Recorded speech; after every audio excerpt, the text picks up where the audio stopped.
Okay, well, I got a couple of minutes here. For those of you that are just joining, I welcome you all to scan this QR code if you'd like to use your mobile device, and that'll take you right to the presentation that I'm doing. And I'll ask some questions that I'll be showing you guys during the session.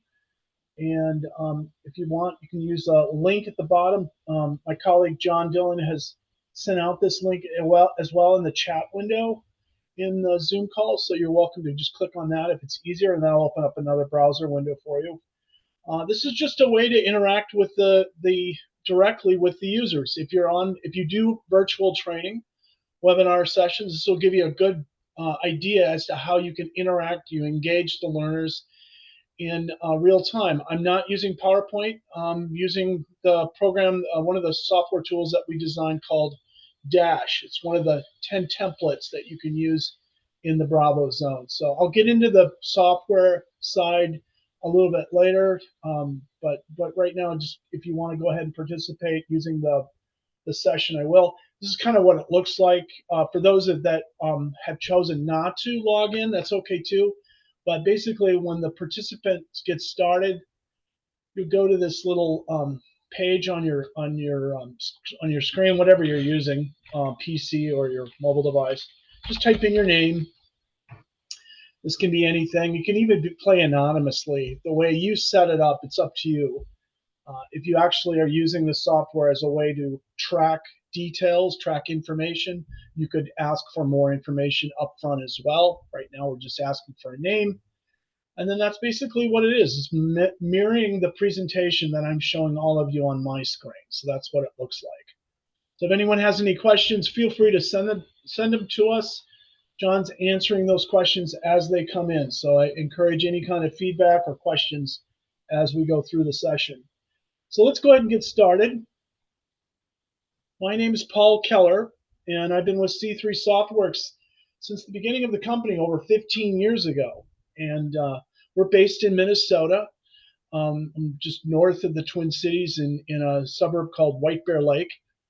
John, actually, he's one of the co-founders of the company. He is in Puerto Vallarta, Mexico, actually. So we all work remotely. But yeah, C3's been around for a long time. I've been with the beginning of the company.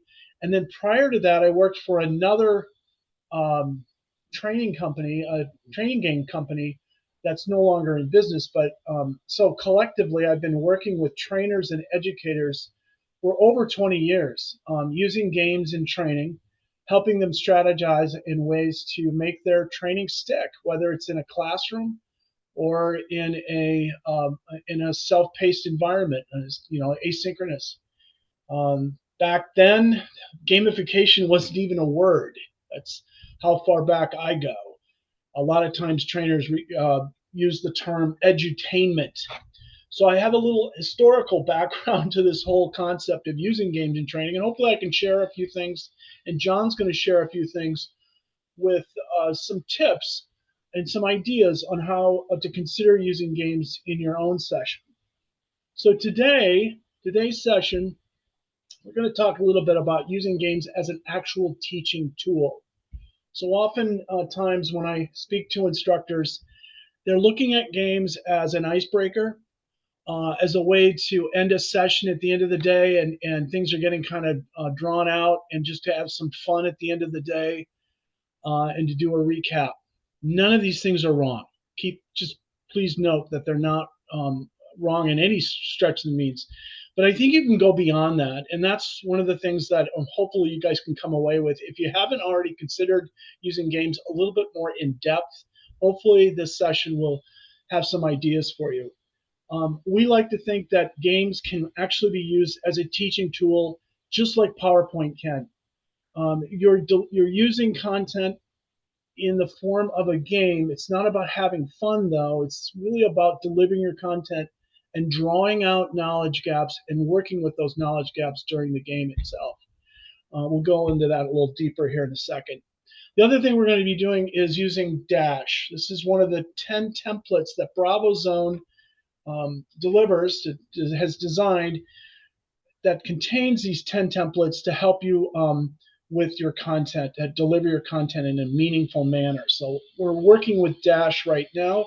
For those of you that are just logging in, I welcome you to go ahead. I'm going to just invite you to scan this QR code. Go ahead and just use this for a second here. You're welcome to scan this. This will take you right into the presentation that I'm talking about.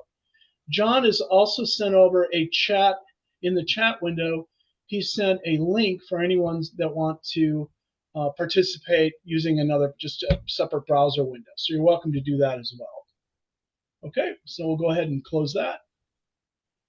And then the last thing I'm going to talk a little bit on this webinar is how you can create your own game using BravoZone. I'll take you through the back end, a very quick overview as to how you can create your own game. Everybody that's on this webinar today will get free access to BravoZone for 30 days. This is a special offer that we're only giving webinar attendees. If you go to our website at any given time, you'll have 14 days to work with it. The attendees today will get 30 days. You have it through mid-October. I think it's October 18th. So you have full access to everything during that time. So look for that email that'll come from our marketing department. And if you want to walk through a little bit more in detail, I'm happy to help with that as well. But I'll get into that a little bit later here. So my first question to you guys is, when someone says to you, we're about to play a game, how do you feel? What goes on in your head when you are introduced to a game? Okay, the last session I gave, somebody said ugh. So I don't know if it's just a coincidence, but that was the first word that I saw the last time was ugh. Annoyed, like it, panic, time to win. Cool. Excited. Yep. Trepidatious. Interesting. That's a good word. Competitive. Excellent. Looks like excited is winning out on most of the feedback. Competitive of certainly. Two said ugh. I love it. So the reason why I'm asking this question, guys, is I think this says it all, right? It means different things to different people. Games just, we all come at it a different way. I've been working in this industry, specifically in games, for over 20 years. And guess what? I don't really like games. I like playing video games. But when somebody asks me, hey, you want to play a game, a board game or something like that? I was like, not really. I don't want to. But when I'm actually playing the game, when I'm invited to play the game, I'm in it. I'm competitive. I'm competing. I get a little excited. I don't want to say I'm panicking necessarily, but I'm curious, and it's time to win. These are all excellent terms, and these are fairly typical terms or words that I hear in the last session. Excited being the first, being the number one answered. Yeah. So bottom line is, it means different things to different people. You come at it a little differently. Just keep that in mind. It's not simply the same. It's not always the same thing for everybody. So thanks for answering that. It's a little word cloud style of question that's offered in some of the templates that we provide, so you can get some excellent feedback that way. It's a little visual feedback. So a couple of tips that I just want to share about games in general. These are things that when someone is fairly new to the gamification world or has been using it from time to time, these are things that I like to touch on. What is your objective? Now, this is fairly obvious.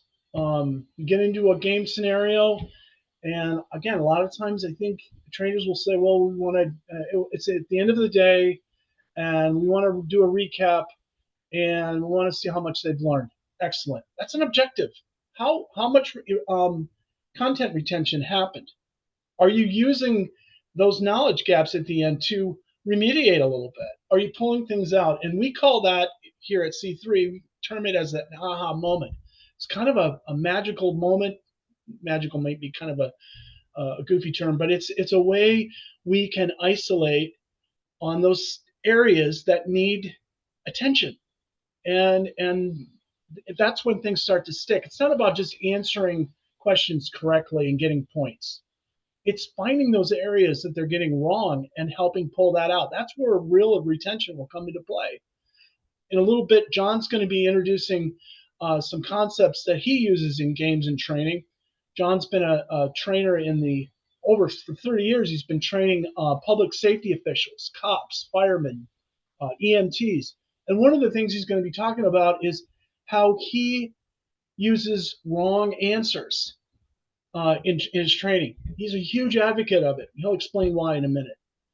And then encourage feedback, especially obviously in your classroom setting. Get the students, they're into it, they're competitive, get them to answer the question, but then explain why. This is the art of discussing, debating, flushing things out will help with the learning process. Again, not just right or wrong answers, getting points, but using that time, if you have it, if you have the time, to drawing out answers in a little bit more in detail and discussing it. So the bottom line is it's less about the game, it's less about having fun, it's more about how are you accomplishing your objective and how are you delivering your content in using a game format. So hopefully these are very obvious, very fundamental things about training in general, but I think it's important to keep in mind when using a game. So a question here for you. The following need to be considered when using a game for training. Select all that apply. You can select one or all of them.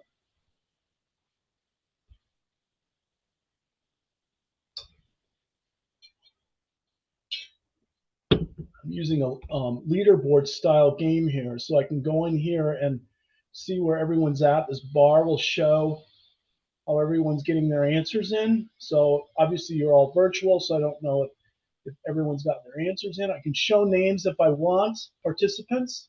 I won't do that. I just keep it hidden. So I'm not really playing this in competition right now.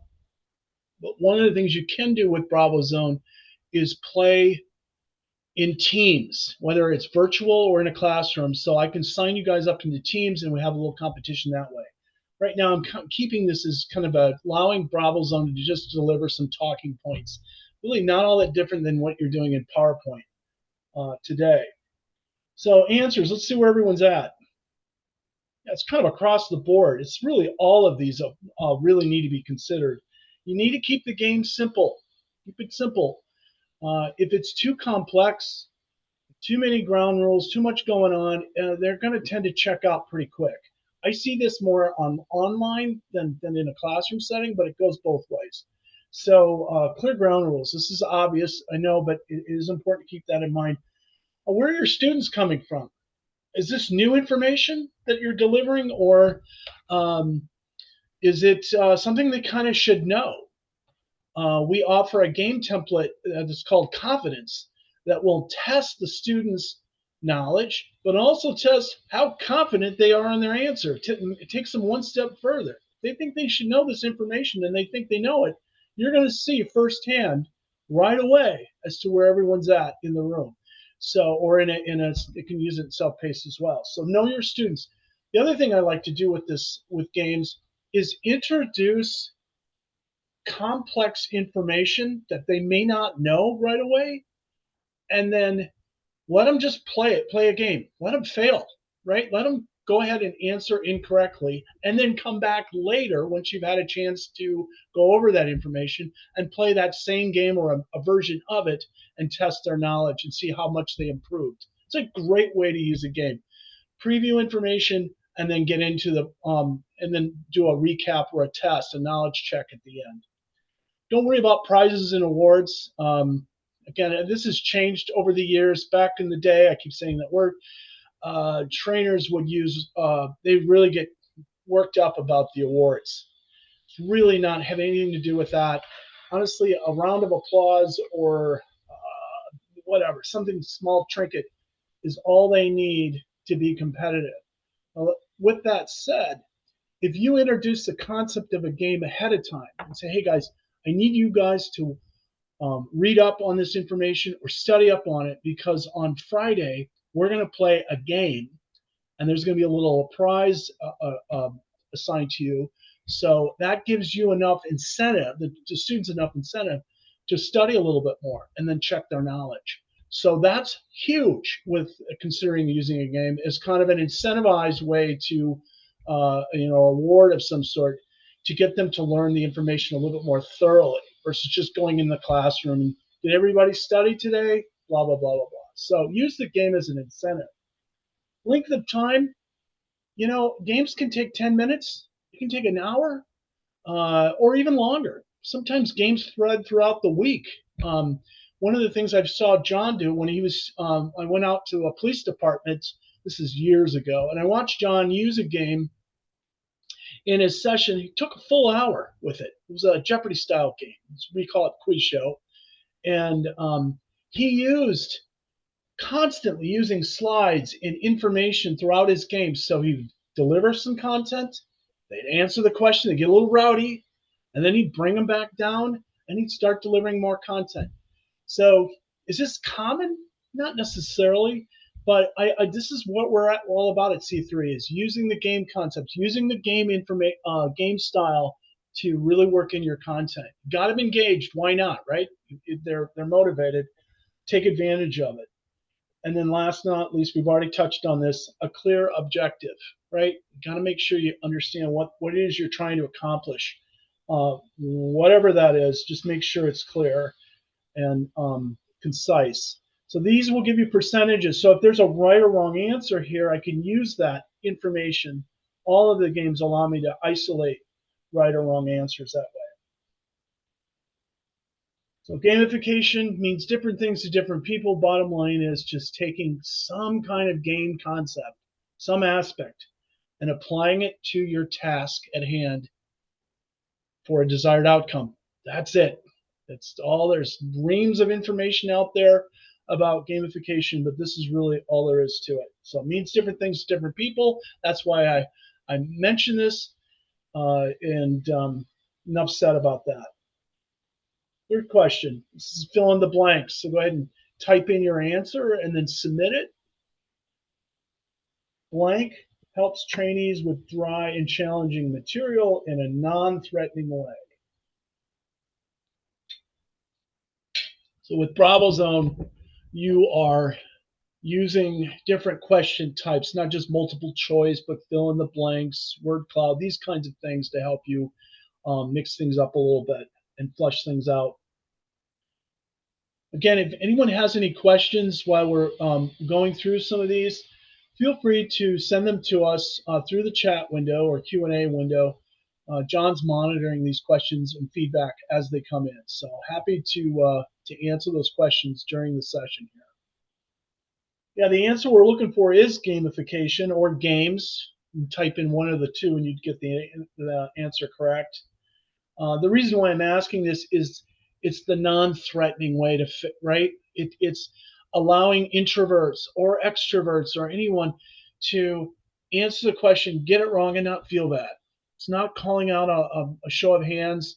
It's kind of collectively working together, whether you're in a team or as an individual, and answering the question. And it's where that answer is incorrect is really what we feel is the actual learning, the aha moment. So keep that in mind. All right, next question. Just a quick little blurb here. Success is not final. Failure is not fatal. It's the courage to continue that counts. It's just all there is to be said about that. By the way, these are PowerPoint slides that we brought into BravoZone. So if you're interested in doing this sort of thing, where you take your slides and integrate them into BravoZone, they're just basically images of the PowerPoint, but they work quite nicely that way. All right, I'm going to shut up for a few minutes, and I'm going to introduce John Dillon. John is a colleague of mine. We've worked together for many years. And I've asked him to participate in this session to share his own concepts of using games and training. Learned a lot from John over the years. I've seen him working with games, and it's really taught me a lot. So, John, I'm going to go ahead and let you chime in here, and I'll go ahead and mute, and we'll take it away. Yeah, thank you very much, Paul. And it's Independence Day here in Puerto Vallarta, so big holiday here.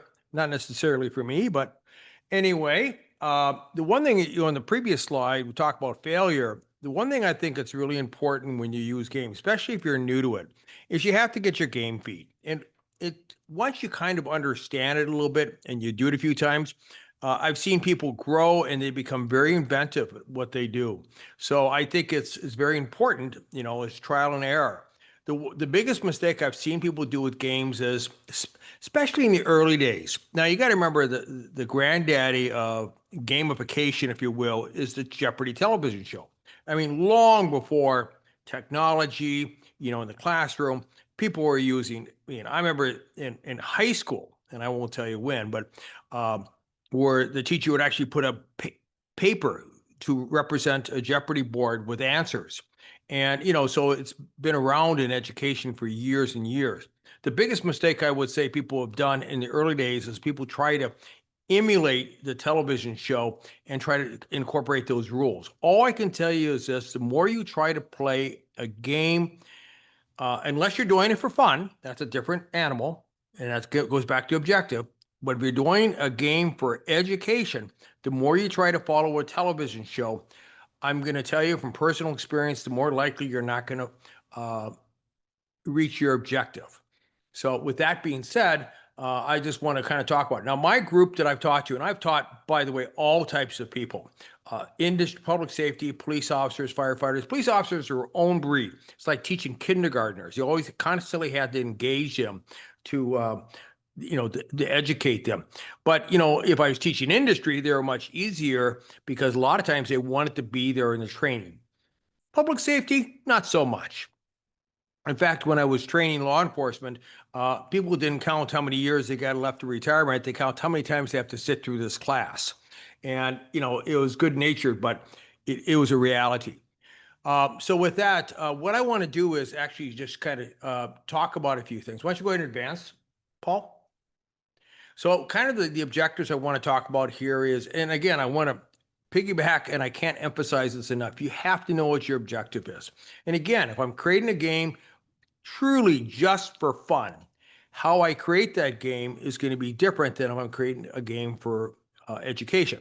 Also, on the other hand, if I'm creating a game as an assessment tool, how I create that game will be a little bit different than how I create a game for more of a review. And if I'm going to use a game, which I'm going to demonstrate here with a question here in a second, to actually deliver new content, then I kind of craft that game a little bit differently, just like I would with a PowerPoint, no differently. A lot of times I may have 4 different versions of a PowerPoint presentation, depending on who my audience is and what my objective is. And I will make a reference, and I believe this very firmly. I'm going to show you here in my sample question how really, to me, how I use a game is much different, not much different than PowerPoint.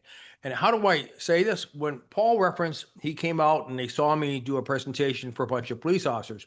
Now this predates YouTube and online education and stuff like that.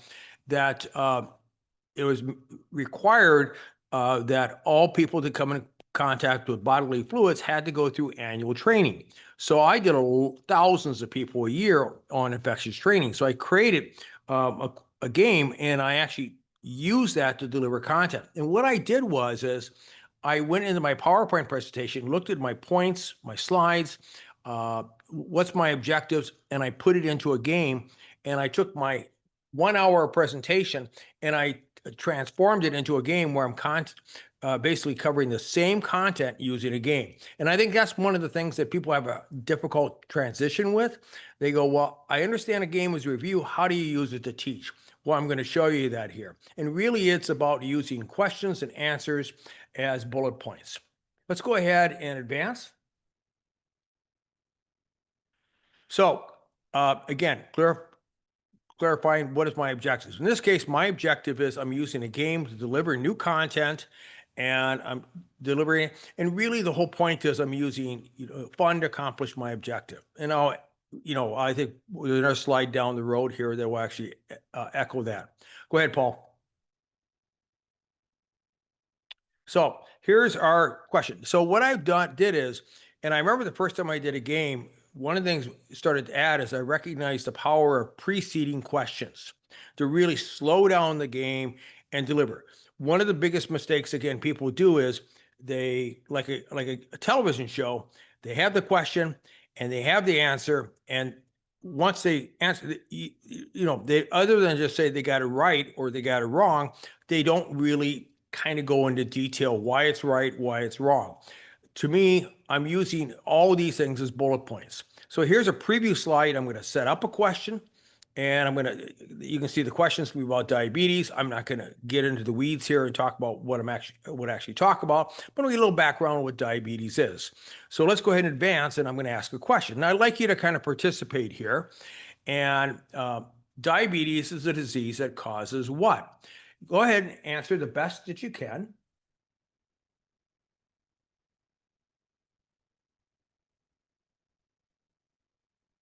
Now, this came up in the last session we did is I don't really read the answers. That's a personal choice. I think the audience is capable of reading their answer, but I like to read the question itself. And I'll let everybody answer. And just for time's sake, I can see we're kind of slowly getting the results in here. All right. 5 more seconds, and then we'll close this out. Okay, go ahead and close it out. So it's interesting here, and got very similar results. We see that the most popular answer is high blood sugar, which is the correct answer. But what I like to do is talk about low blood sugar and the wrong answers. And I've had situations where people pick all 4 answers, and I love wrong answers. Or in this case, I like to create questions based on known kind of misunderstandings about something. And I like to really point that out. And I use that as a teaching opportunity. And those of you who said low blood sugar, well, diabetes has nothing to do with low blood sugar. And when I was teaching public first responders, one of the things that happens a lot of times with law enforcement, specifically people get pulled over for possible drunk driving, they'll say, oh, I think I'm a diabetic, my blood sugar is low. Well, and they call us and we'd ask them, are you a diabetic? And they go, no, it runs in my family. Are you on medications? They'll say no. And right there's a red flag. How can your blood sugar be low? Because it's the medications that people take that cause low blood sugar. If they develop diabetes, their blood sugar would be high. So diabetes is all about managing your blood sugar.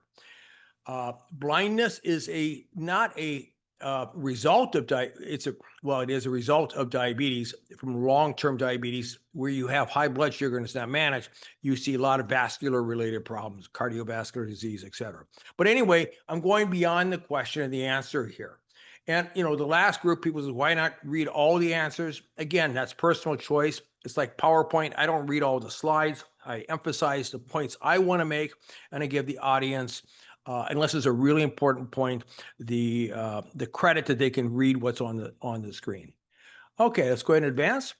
And then I can follow up with a summary slide here.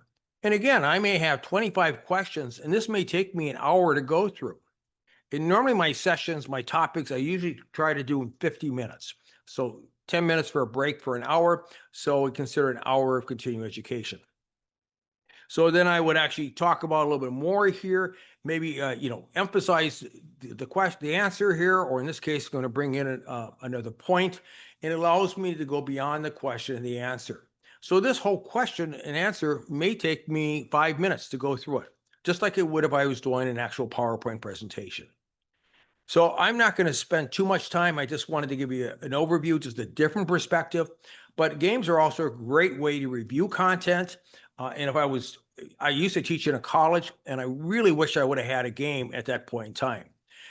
Wrong answers are something I love. And especially with audience response pads, like those of you who are responding, you really get to know what the audience knows.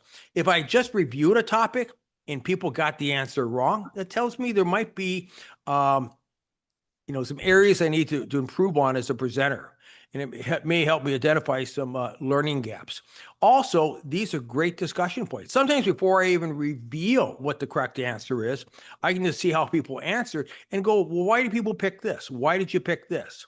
and then we can kind of cherry pick it a little bit and have more of a discussion, which is the whole point of education, is to create interaction with your audience, and not just with the phone. The phone is part of the tool, but it allows me to really kind of break it down with the audience into more detail.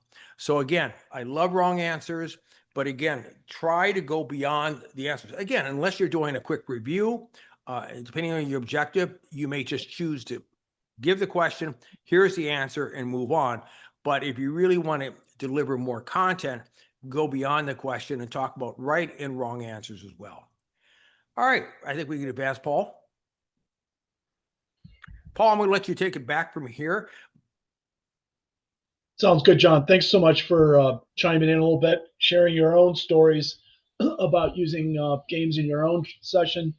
Again, it was quite a opening for me to see John utilize games, a few years ago at the police department, and working his content into a session. It really was a very cool experience.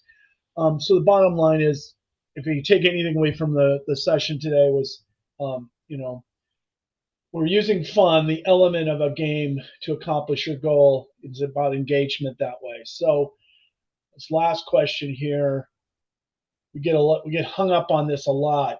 I get asked, well, what's the proof, right? By using games, learning retention can improve by up to what percentage? Now, this is an image that you can click on. So one of the things you can do in Bravo Zone is actually click on an image, a portion of the image, to select your answers. So click on one of these icons and then submit your answer, and then I'll reveal here accordingly. There's reams of information out there, proof that games truly do help with retention. Now, by how much? That's across the board. But the numbers tend to float around between 60 and 75%. Let's see where you guys are at here. Yeah. It's just, the proof is out there. It's been out there for a long time. I'm not going to get into the weeds with studies and anything else, but just keep that this is truly does help with your training, with retention, and getting the most bang for your buck. All right. Now's the time. I'm going to spend very few minutes to go over Bravo Zone. I'm sure some of you are curious as to how the software works. If you're new to it, we've been working with all kinds of industries over the years, and one of the proud folks, one of the things we're most proud with is our relationship with the Bob Pike Group. If you're familiar with the Bob Pike training organization, they've been using our software since the beginning. And Becky, who's a friend of mine, she's a firm believer in using games to help with content review and that kind of thing. So just wanted to mention that little plug there. If you're familiar with the Bob Pike Group, at some point in time, you probably have looked at Bravo Zone, or they've mentioned it at least. So, and then the other thing I want to point out is that everyone is going to be getting a free 30-day license. Look for an email that should be coming shortly here from our marketing department. And they're going to send you a link that you can log into and create your own trial account. So look for that. And you'll have through it actually should be through mid-October. So once we see the license come in, it'll change from 14 days to like October 18th will be set up. So if you have any questions, though, this is my contact info here, and you're welcome to call me or write to me, and I can walk you through that. All right, next thing we're going to do is we're going to go to end the session, and we're going to go back to Bravo Zone.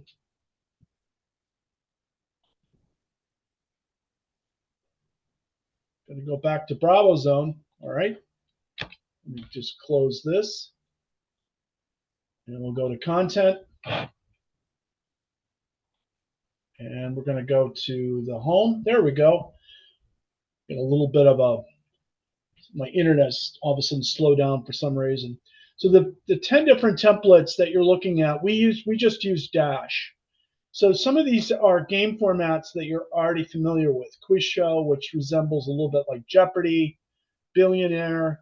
This is a wheel game. It's not like Wheel of Fortune necessarily. It's just a roulette style wheel where your categories, your topics sit on the wheel. Could be a picture, could be an icon, and then you'll spin the wheel and you'll drill down into a series of questions.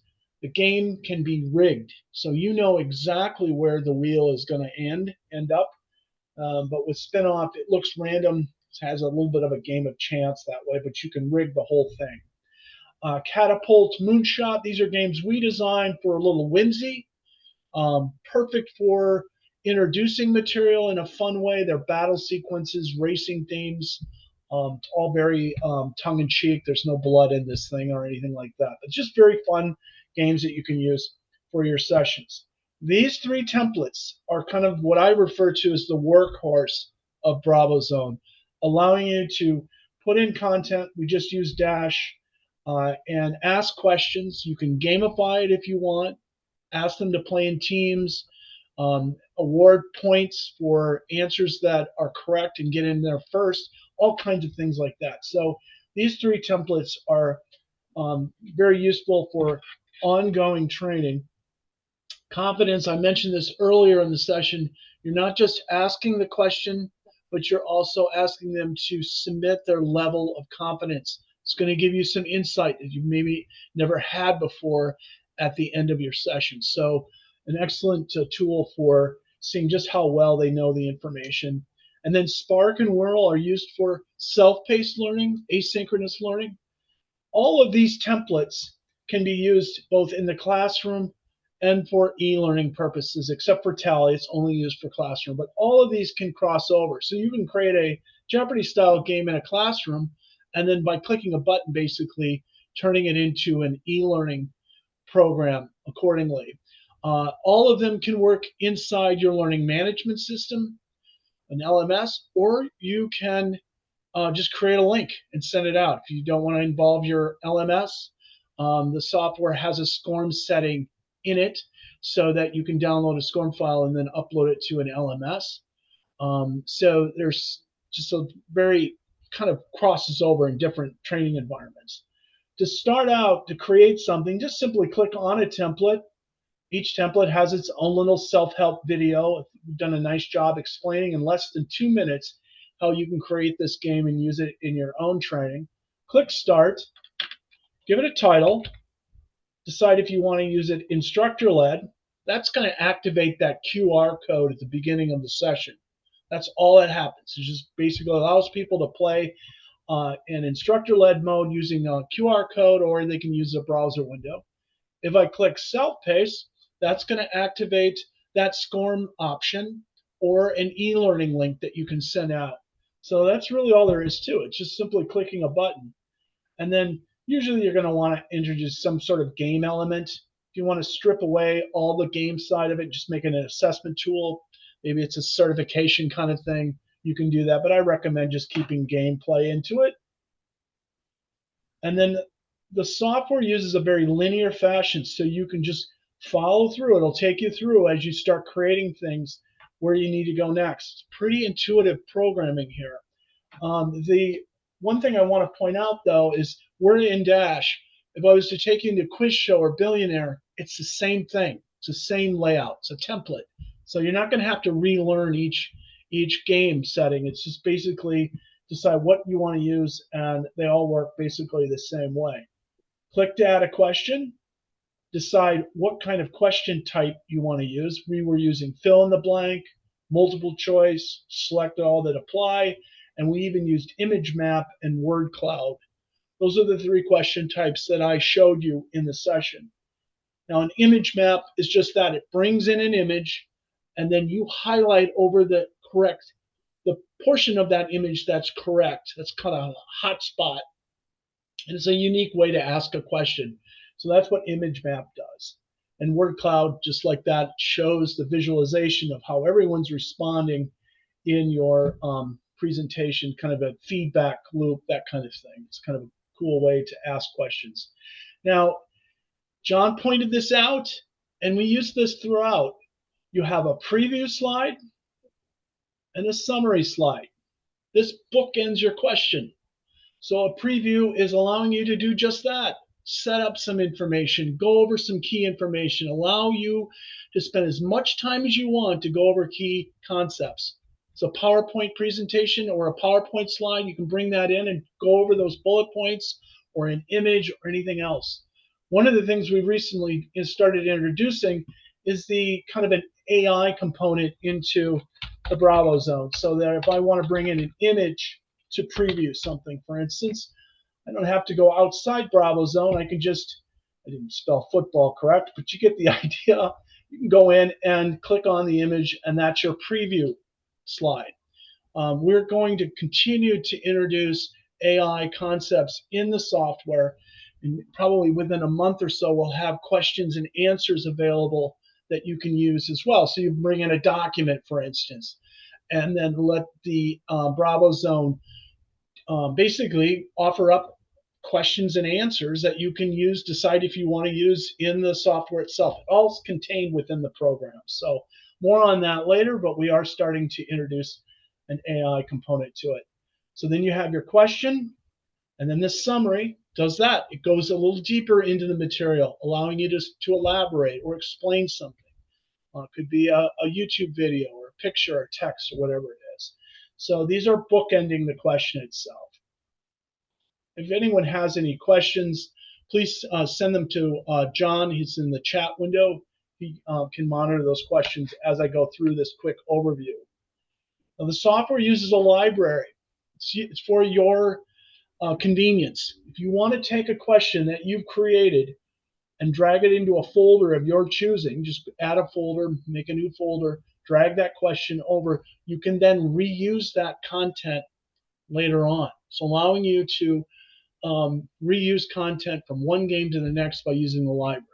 Simply click on the folder, take the question, drop it in there, it's done. Now, if you make a change in the library or you delete something, it doesn't affect the game or doesn't affect the individual game. Likewise, if you delete this question or make a change, it doesn't affect the library. I don't want to go too far in the weeds with the software, but the library is a huge time saver for you, so keep that in mind. Graphically, the software is ready to go out of the box. You don't have to spend really hardly any time at all in customizing the look of your game. But if you want to put the logo in or the background of the game board, a lot of these templates will give you some real estate to work with to make it your game. One of the clients I worked with recently from NASA, they did an excellent job at creating a very NASA-like background in the game board. So you can brand it as much as you'd like. Somebody just said, "What is Ludafisk?" Well, we're gonna get there. We're gonna get there.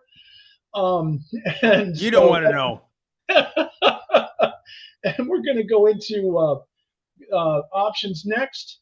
Again, we're doing this in a classroom mode, so you would be using devices, some sort of device to play. In some of these games, by the way, there is a voice option as well. You'll see that if you go into the trial. Some trainers just choose not to use devices and let students call out the answer. Back in the day, this was something that was very common. It's less so now because everyone has mobile devices, but there is an option for that. Play in team mode or as individuals. I recommend playing in team whenever you can, especially if everyone's in the same room together. It's just going to make that competition flow a little bit. People get into it. They get the camaraderie happens. It's just the way I recommend playing the game if you want. And then I also recommend keeping the teams to maybe 2 or 3, unless you have a specific reason to split them up into 10 teams or something like that. Just keep it simple. As I said, games should be fairly clear cut. Keep it simple. You don't have to get too complicated with it. Avatars can be customized. By next year sometime, I think we're going to have an AI component to avatar builders. So all of these visuals will be changing slightly, but that's to be continued. And then how do you want the data collection to happen? Every time you play a Bravo Zone in a classroom setting or self-paced, your students their answers are being tracked up here under reports. Now, you may not really care all that much about tracking scores if it's in a classroom. That's okay, but it's happening. So if you want detailed information about that person and use it as assessment, that's what it's used for. So you decide on how you want your folks to log in. It can be anonymous, or you can get quite a bit of information accordingly. And then when you're ready, just go to publish. I can practice before I publish, but I can go ahead and publish. And what that means is everything's locked in and it safeguards if I have any holes in my game, if I have an answer that's not complete or something like that, or I've enabled a summary screen, I don't have anything in the summary screen. All of that information is going to, all of that publishing is going to kind of make sure that you're ready to go. So we click OK, and then we click play, and that's it. That's really, it's just, you're off to the races. I can make tweaks if I want. Maybe I've got a small class, maybe only 2 individuals. Maybe I just want to do individual play. So you can make those tweaks accordingly. Somebody asked what lutefisk was. I'm going to go ahead and just show you this question. This food has been described as a repulsive gelatinous dish that tasted of soap and gave off an odor that would gag a goat. It's lutefisk. If you're not familiar with lutefisk, it is fish. It's cod, or a white fish, whereby and this is a very Norwegian thing. A lot of Norwegians, Scandinavians in Minnesota, they're everywhere. And I'm not Scandinavian, but whatever. And so back in centuries ago, you had Norwegian Scandinavians preserving their fish, right? They need to preserve it. And then when they were ready, and they're going to preserve it in lye, actual lye. And then when you're ready to eat the fish, you need to boil it. And you boil the fish, and it becomes jelly. God awful. I'm going to go ahead and mute my sounds here. And that's lutefisk. It's usually served during Advent. Good job, guys. Excellent. All right. Now, let's get back to the builder here. Sorry, I've sidetracked, but somebody asked what lutefisk was, so I had to answer the question. So there you go. So back to Bravo Zone. When you've created your game, you've published it, or you don't have to publish it, but if you want to find your game later on, just go to content, go back to my content, and you'll find the quiz that you've just created. And click over here under actions, and then decide what you want to do with it. Maybe I want to make a copy of this and then turn that copy into an e-learning version of it, so a self-paced version. So all kinds of things are done in here under actions. So with the time that I have left, I'm going to go ahead and turn it over to questions and answers. John, is there any questions that have come up, or have you answered most of them already? No, I think that really the interest is lutefisk, but I think we can move on from that. I've never had it. I'm in Mexico, and it's pretty nasty. Yeah. Fishy. My brother and I used to call it fishy snot, but let's not go there. Folks, if you have any questions, now's a good time. I'll stay on the call here. The link was emailed out, I believe. The trial was sent out, so you're welcome to create your login. And somebody says it's better with mustard gravy. Oh, I can only imagine. Anyway, thanks for taking time this morning, guys, to learn a little bit about our software, and hopefully some of the considerations that John and I discussed was helpful to you, kind of help strategize a little bit on using games. John just sent out my email address. If you have questions, you want to do an individual walkthrough on some of these templates, I'm happy to do that. I handle all of the onboarding for C3 SoftWorks when I'm not doing these webinars. Paul, we do have a question there. Go ahead, John. Yeah. Are the results weighted by speed of answer? They can be.